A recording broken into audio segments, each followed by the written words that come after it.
उत्तर प्रदेश में लोकसभा चुनाव के लिए अंतिम चरण की वोटिंग शनिवार को होने वाली है, जिसमें पूर्वांचल की 13 सीटों पर वोट डाले जाएंगे।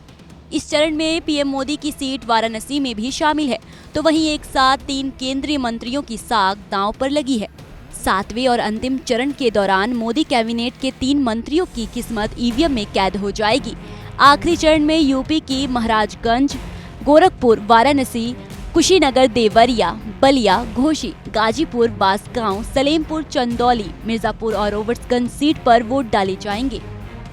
इनमें 3 सीटें चंदौली, मिर्जापुर और महाराजगंज सीट शामिल है, जहां से बीजेपी सरकार के मंत्री मैदान में हैं। चंदौली लोकसभा सीट से केंद्रीय मंत्री और बीजेपी के वर्तमान सांसद डॉक्टर महेंद्र नाथ पांडे मैदान में हैं।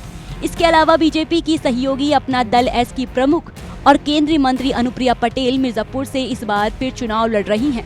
इन दोनों के अलावा बीजेपी सांसद और केंद्रीय राज्य मंत्री पंकज चौधरी भी चुनावी मैदान में हैं।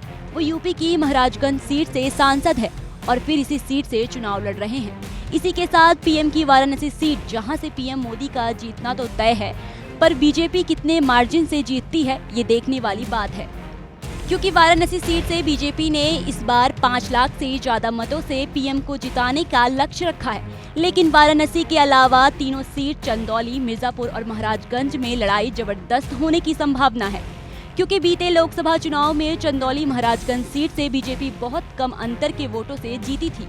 अब इस बार विपक्ष अपने वोट बढ़ाने में कामयाब होता है या फिर से इन तीनों सीट पर केंद्रीय मंत्रियों का कब्जा रहेगा, ये देखना दिलचस्प होगा। वैसे तो अब तक बीते 6 चरणों के दौरान यूपी की 67 सीटों पर वोटिंग हो चुकी है, अब बस ये 13 बाकी है। भारत की बात रोहित सिंह सावल के साथ सिर्फ एबीपी न्यूज पर।